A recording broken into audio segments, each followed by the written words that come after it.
क्या समस्या कुछ आ रही है? सर समस्या ये है सर कि हम लोगों को प्रधान का पद दिया गया है, लेकिन हमारा वेतन जो है हमारे स्कूल के ही बहुत सारे टीचर्स से हमारा वेतन कम है। तो ये किस तरह का प्रधान है कि हमारा वेतन कम है लेकिन हम प्रधान हैं? पोस्ट तो मिल गया है लेकिन सामान्य वेतन नहीं, वेतन सर हमारा बहुत कम है और हमारे ही स्कूल के बहुत सारे टीचर जो हैं उनसे हमारा वेतन कम है। ज्वाइन तो करे लेकिन अब सोच रहे हैं कि यहाँ से बैग जाए। अगर सम्मानजनक वेतन और होम ब्लॉक नहीं मिलता है सर तो मैं संतुष्ट नहीं हूँ इस जॉब से। ये स्कूल तो जो मुझे मिला है वो ठीक ठाक हालात में, लेकिन बच्चों की संख्या जो है वो नगण्य है। लेकिन कितनी है? लगभग वहाँ 80 बच्चे आते हैं और 80 बच्चे अभी हैं, लेकिन जैसे ही दुर्गा पूजा के बाद जैसे ईंट भट्टे पे वो काम करते तो वो चले जाएंगे। समस्या सिर्फ मूल वेतन के लिए है कि मूल वेतन हम लोग को माने मान प्रतिष्ठा रखे, मूल वेतन बढ़े। तो हमें थोड़ा ट्रेनिंग दिया जाए, ट्रेनिंग दी जाए और सामान्य वेतन की मांग। जी सब कम से कम हम लोग अगर प्रधान शिक्षिका या शिक्षक में बहाल हुए हैं तो हमारी प्रॉपर ट्रेनिंग करवाई जाए। ट्रेनिंग से क्या होगा कि ट्रेनिंग होनी चाहिए ताकि विपार्ट में हम लोग और अच्छे से अपना जो भी बेहतर प्रदर्शन कर सके। नमस्कार, आप जुड़ गए हैं दर्श न्यूज से और मैं हूं कुमार मनीष। देखिए, फिर से एक बार प्रधान शिक्षकों का महाजुटान पटना के IMA हॉल में हुआ है। हमारे साथ कुछ महिला प्रधान शिक्षिका हैं, उनसे जुड़ते हैं और बात करते हैं। कहाँ से आई हैं? सर मैं तो पटना से ही आई हूँ। क्या कुछ मांग को लेकर फिर आप लोग प्रधान शिक्षकों का महाजुटान? सर मांग है हमारे मूल वेतन को लेकर, चूँकि यह जो वेतन निर्धारण है ये 2021 का है।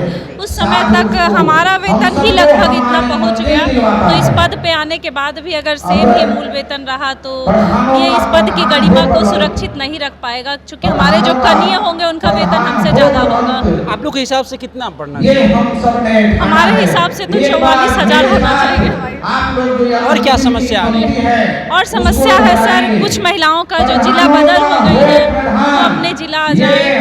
सर चूँकि मार्क्स बेसिस पे जिला हुआ तो उसमें कुछ महिलाएं हैं जो दूसरे जिला में चली गई हैं, और एक महिला के लिए एक जिला से 2 जिला 3 जिला बाद कहीं रहना बिना फैमिली बच्चों, लंबी दूरी को तय करना। हाँ, लंबी दूरी नहीं सर, वही रहना पड़ रहा है और उस अनजान शहर में रहना पड़ रहा है, तो उनका ध्यान हमेशा अपने बच्चों, फैमिली और विद्यालय, तो कंसंट्रेशन पूरा नहीं हो पाएगा। अगर वो अपने जिला में रहेंगे तो शायद अच्छा सेवा दे सकेंगे। तो उम्मीद है नीतीश सरकार से? हाँ, नीतीश सरकार से पूरी उम्मीद है कि हमारे मुख्यमंत्री साहब इस पे संज्ञान लेंगे और हम महिलाओं को अपने जिला में लाएंगे। मतलब रोजगार दे रहे हैं तो विचार भी करेंगे? हाँ, विचार भी करेंगे। पद दिए हैं, पदस्थापन दिए हैं, तो एक अच्छा जगह भी देंगे हमें रहने के लिए। आप कहाँ से हैं? जी मैं शेखपुरा से हूँ। आपका अपना होम डिस्ट्रिक्ट मिला है क्या? आप जी मिला तो होम डिस्ट्रिक्ट है, लेकिन मैं यहाँ पे 2 मांगों को लेकर के आई हूँ मुख्य रूप से। एक तो हमारा मूल वेतन है उसमें बढ़ोतरी होनी चाहिए, दूसरा हमें म्यूचुअल नहीं ऐच्छिक स्थानांतरण चाहिए ताकि हम अपनी जगह पे पहुँच पाएँ, क्योंकि म्यूचुअल में हम खोज किसी को पाएंगे नहीं और कुछ लोगों को अपना मनपसंद मिल गया लेकिन बाकी लोगों को इससे खुश नहीं है। इस वजह से मुझे लगता है कि सरकार को चाहिए कि आपने इतना कुछ दिया है तो हमारे मूल वेतन को बढ़ोतरी करें और हमारे ऐच्छिक स्थानांतरण को सुनिश्चित करें। वहाँ स्कूल की जो हालात है वो कैसा है? ये स्कूल तो जो मुझे मिला है वो ठीक ठाक हालात में, लेकिन बच्चों की संख्या जो है वो नगण्य है। लेकिन कितनी है? लगभग वहाँ 80 बच्चे आते हैं और 80 बच्चे अभी हैं, लेकिन जैसे ही दुर्गा पूजा के बाद जैसे ईंट भट्टे पे वो काम करते तो वो चले जाएंगे। उनको रोकने के लिए मैंने हर सक्षम प्रयास जो है वो मैं कर रही हूँ। अच्छा, वो मजदूरी करने चले जाएंगे? जी उनको बच्चे अपने पेरेंट्स के साथ वो चले जाते हैं। मैंने उनसे पूछा बहुत सारी चीज़ों के बारे में कि क्यों जाते हो, क्या ज़रूरत है आप लोगों को जाने की, तो उन्होंने बताया कि जो घर के हालात है वो इतने अच्छे नहीं है कि वो अपने घर को अकेले उनके माँ बाप जो चला पाए, तो वो ईंट भट्टों पर। कितने ऐसे बच्चे हैं आपके स्कूल में जो समय पड़ता है तो मजदूरी करने भी चले जाते हैं? लगभग 90% बच्चे ऐसे हैं जो ईंट भट्टे पे चले जाते हैं। तो ऐसे में आप पेरेंट्स को समझाने का प्रयास नहीं करते? जी मैं यहाँ पे अभी मैंने last time parent teacher meeting जो करवाई थी उसमें मैंने पेरेंट्स से बात की, उन्होंने भी अपनी समस्या बताई। कुछ जेन्युइन भी समस्याएं थी वहाँ। मैं बच्चों को भी प्रेरित और कर रही हूँ, मोटिवेट कर रही हूँ बच्चों को, ताकि वो बच्चे ईंट भट्टे पे काम ना करें। आप कहाँ से आई हैं? मैं भी शेखपुरा जिला से ही आई हूँ। शेखपुरा आपका होम डिस्ट्रिक्ट मिला है? हाँ, होम डिस्ट्रिक्ट ही मिला है। समस्या क्या आ रहा है? होम डिस्ट्रिक्ट मिला है पर हम लोग को होम डिस्ट्रिक्ट रहते हुए बहुत दूर मिल गया है। अच्छा, वहाँ से भी दूरी तय करना पड़ता है? हाँ, वहाँ से भी दूरी हम लोग को है। दूरी को लेकर थोड़ी सी नाराजगी? हाँ, थोड़ी बहुत नाराजगी, बहुत ज़्यादा नाराजगी। स्कूल के हालात कैसे हैं? स्कूल की प्राइमरी स्कूल जहाँ भी है वो बस 2 कमरे का इस विद्यालय है। कितने बच्चे हैं? हमारे विद्यालय में लगभग 142 बच्चे हैं, 142 बच्चे का नामांकन है। उपस्थिति अच्छी है। अच्छी है। हाँ अच्छी है। आप कहाँ से हैं मैम? जी मैं सीतामढ़ी जिला से आई हूँ। मैं रानी कुमारी देवी बैरगिनिया। क्या कुछ समस्या को लेकर टोला समस्या सिर्फ मूल वेतन के लिए है कि मूल वेतन हम लोग को माने मान प्रतिष्ठा रखे, मूल वेतन बढ़े। स्कूल की हालात सही है? हाँ बहुत हालात सही, एकदम सही है। कितने बच्चे हैं आपके स्कूल में? हमारे स्कूल नामांकन 92 बच्चे हैं।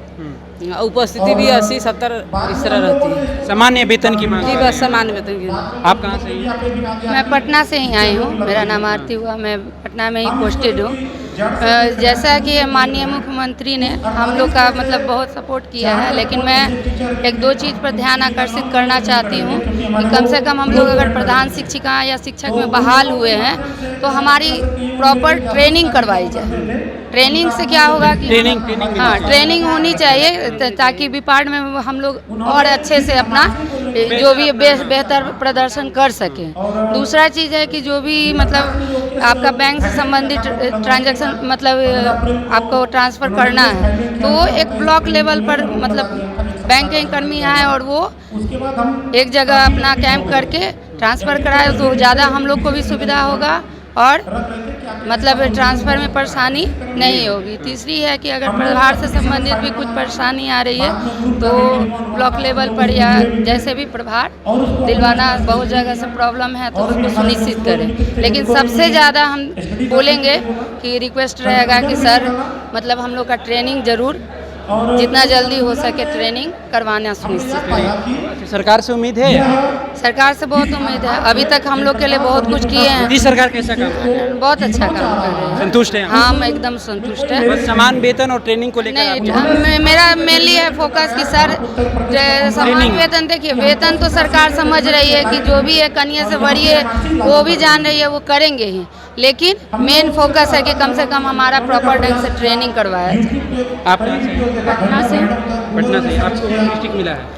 ये जी क्या समस्या कुछ आ रही है? सर समस्या ये है सर कि हम लोगों को प्रधान का पद दिया गया है, लेकिन हमारा वेतन जो है हमारे स्कूल के ही बहुत सारे टीचर्स से हमारा वेतन कम है। तो ये किस तरह का प्रधान है कि हमारा वेतन कम है लेकिन हम प्रधान हैं? पोस्ट तो मिल गया है लेकिन सामान्य वेतन नहीं, वेतन सर हमारा बहुत कम है और हमारे ही स्कूल के बहुत सारे टीचर जो हैं उनसे हमारा वेतन कम है। तो ये किस तरह का प्रधान है, ये हम जानना चाहते हैं कि हम प्रधान भी हैं, सबसे सर्वोपरि भी उसके साथ सामान्य वेतन भी होनी चाहिए। जी सर, जी सर। और क्या क्या समस्या आ रही है? सर समस्या ये है कि सर हम लोगों ने आज तक एक टीचर की तरह काम किया है, हमें प्रधान की तरह काम करने का कोई अनुभव नहीं है। तो हमारी प्रॉपर ट्रेनिंग होनी चाहिए क्योंकि हमें वित्तीय प्रभार भी देखना है, शैक्षणिक प्रभार भी देखना है, अकाउंट भी हैंडल करना है। तो उस तरह का हमें अभी तक कोई एक्सपीरियंस नहीं रहा है। हमने विद्यालय में पढ़ाने का काम किया है और वो हमें अच्छे से आता है, लेकिन ये प्रधान का काम थोड़ा एक्सपीरियंस्ड का काम है, तो हमें थोड़ा ट्रेनिंग दिया जाए। ट्रेनिंग दी जाए और सामान्य वेतन की मांग। जी, स्कूल के हालात कैसा है? स्कूल ठीक है। बच्चे कितने हैं? बच्चे सर 50 हैं। कितने टीचर हैं वहाँ पे सर 5 टीचर हैं, मुझे मिला के 5। आप कहाँ से आई? हाँ सर मैं भी पटना से आई हूँ। आपका होम डिस्ट्रिक्ट मिला है? हाँ होम डिस्ट्रिक्ट मिला संतुष्ट लेकिन हैं? होम ब्लॉक नहीं मिला है सर। अच्छा। मेरे घर से स्कूल की दूरी 40 अबव है, जो मुझे रोज स्कूटी से जाना पड़ता है। एक लेडीज़ के लिए रोज जाना आना पॉसिबल नहीं है सर। और मेरे 2 छोटे बच्चे हैं। लंबी दूरी को अभी मेरा बच्चा एक छोटा जो 4 साल का भी नहीं हुआ है, उसको इतने लंबे टाइम के लिए मुझे घर से 40 किलोमीटर निकलने के लिए पहले निकलना पड़ता है सर, 2 घंटा बच्चे को पहले। साथ लेकर जाना पड़ता है? नहीं सर कैसे लेके जाऊँगी, बाई स्कूटी जाती हूँ। और एक तो सम्मानजनक वेतन नहीं है, दूरी भी घर से ज़्यादा है, चाइल्ड केयर की तो अलग से छुट्टी नहीं है। अभी बातें चली शायद मिले ना मिले वो तो अलग की बात है, लेकिन सम्मानजनक वेतन नहीं, ना होम ब्लॉक मिला है। एक लेडीज़ के लिए सर होम ब्लॉक मिलना चाहिए क्योंकि घर का स्तंभ एक लेडीज़ ही होती है। अगर घर में औरतें ढंग से घर को नहीं चलाएं तो घर का स्तंभ घर सारा जर्जर स्थिति में हो जाएगा। लंबी दूरी को तय करनी पड़ती है। मेरे डिफेंस में हस्बैंड है, मेरे साथ सास ससुर बुजुर्ग हैं, छोटे बच्चे हैं, हस्बैंड भी नहीं साथ में है, इसलिए बहुत टफ लग रहा है जॉब करना। ज्वाइन तो करे लेकिन अब सोच रहे हैं कि यहाँ से बैग जाए। अगर सम्मानजनक वेतन और होम ब्लॉक नहीं मिलता है सर तो मैं संतुष्ट नहीं हूँ इस जॉब से। तो लगता है उम्मीद है मोदी सरकार? हाँ, उम्मीद तो है, क्योंकि कुछ कुछ सुने हैं, शायद उम्मीद है आगे भी सुने हमारी यही मांग है कि सम्मानजनक वेतन और हर लेडीज़ को होम ब्लॉक मिलना ही चाहिए सर, क्योंकि बहुत दिक्कत हो रहा है। 40 किलोमीटर अबव जो दूरी है रोज़ पॉसिबल नहीं है। चलिए, तो अभी हमारे साथ प्रधान शिक्षिका थे। इन लोगों की जो समस्या है होम डिस्ट्रिक्ट होनी चाहिए, दूसरी लंबी जो दूरी तय करनी पड़ रही है उस पर सरकार को फोकस करनी चाहिए, और सामान्य वेतन को लेकर ये लोग अपनी मांग को उठा रहे हैं। फिलहाल हम इस खबर में इतना ही छोड़ जाते हैं। आप अपनी ओपिनियन हमारे कमेंट्स बॉक्स में जरूर दीजिएगा। हमें दीजिए इजाज़त, धन्यवाद।